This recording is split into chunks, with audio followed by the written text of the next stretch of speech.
Yo, what's up? Ako pala si Yolo ng Dr. Juice at isang karangalan na naman to. Favorite yung makita lagi sa frame ko, sa vlog ko. Laging most requested, one of the idols of Viva Max. O siya na magpakilala sa sarili niya. Hi everyone, my name is Rob Ginto. Siya yung tipo ng babae na kakaiba. Pinakakakilala sa akin, manood ka na ng Viva Max. Ako nang bahala sa'yo. Grabe talaga. Madam, nung nakaraan kasi yung topic natin about ons. Ngayon naman, may tanong ako sa'yo. Siyempre si Yola bastos. Huwag kang bastos! Eh, alam naman natin, Viva Max ka. So, yung content natin, bagay sa'yo, okay lang ba? Bastos ka! Bastos ka! Bastos na tayo dito.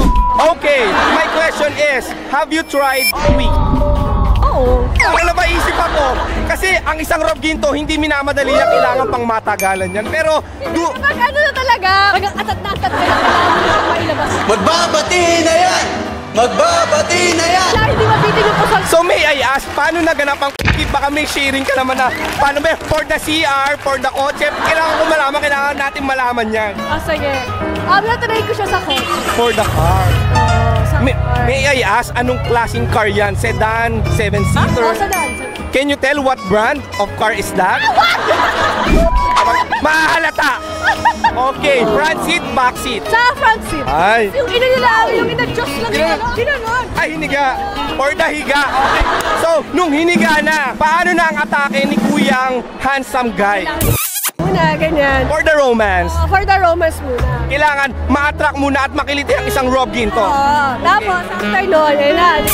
Dito, tapos, necking na. Hanggang sa naibaba na sabi ko, oh, yes, ditang. Ang tanong ko, wala ka man lang pag-reject, pag-no? Yeah, boy! Hindi, kasi ano naman siya. Jowa ko rin naman siya.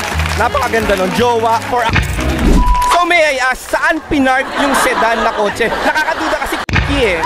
Baka umaandar ba or nakahinto? Abandonadong ano siya na lugar. So sobrang dilim, iskinita talaga siya. Abandoned place. Oo. Hindi man lang kayo natakot sa multo, sa mumu. Wala na. Ba't pa matatakot? Alam mo kapag inatake ng L, wala na yung mga takot-takot. Takot at pag-atake ka ng lips. Mag ba kayo for the take off ng clothes doon sa kotse? Wala. Hindi nga lang eh. So ang tanong ko, gaano kabilis yung ilang minutes? 10 minutes? Hindi itawag mo. Bakit? 10 minutes? Oo. Kasi ang usually kapag sa diba, parang makakapag 20 to 30 minutes. Ang tagal, Madam Rob Ginto. Iba ka mag-satisfy. Oo, ganun dapat. Pero yung 10 minutes, sulit na yung kumbaga nagawa na lahat. Nagawa na lahat. Kasi parang ilang bayo lang ito. Oh, Madam, di ba for the explosion na? Saan ginuto? Ay, siya.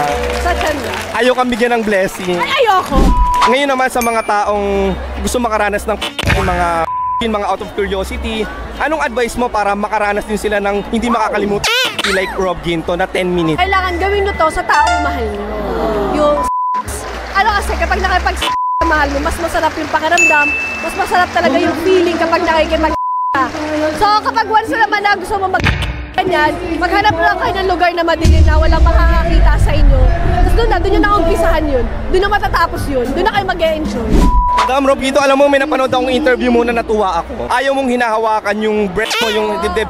Ang dami nag-comment doon na parang ako kasi I know you in person, namimit kita sa mga events, I know you personally. Nung narinig ko yung statement mo doon na parang, yes, this is hindi naman, pero syempre may limitations lahat doon, right? We respect you.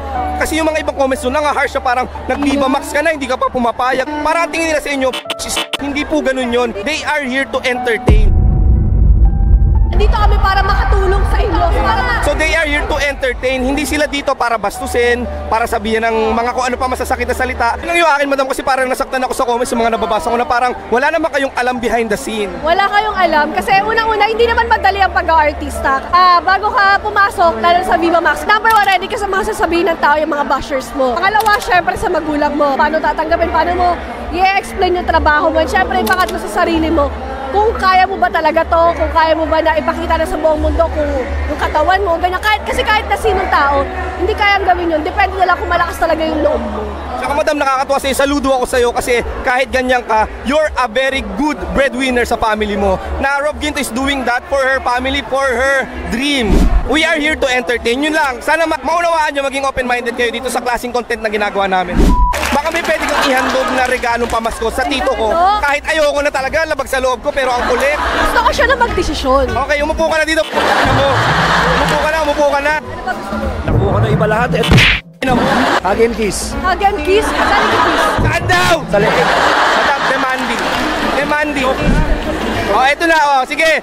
Mangyayari na ang pamaskong handog ni Rob Ginto sa kanyang tito in Kiss muna ba? Bago hug o hug bago kiss? Una bago hug. Kiss sabay hug. Kiss sabay hug. Okay, kiss sabay hug in 3, 2, 1.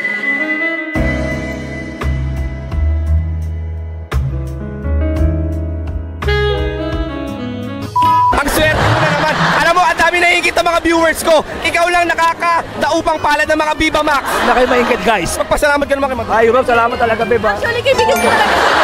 Nagkakaibigan ka naman.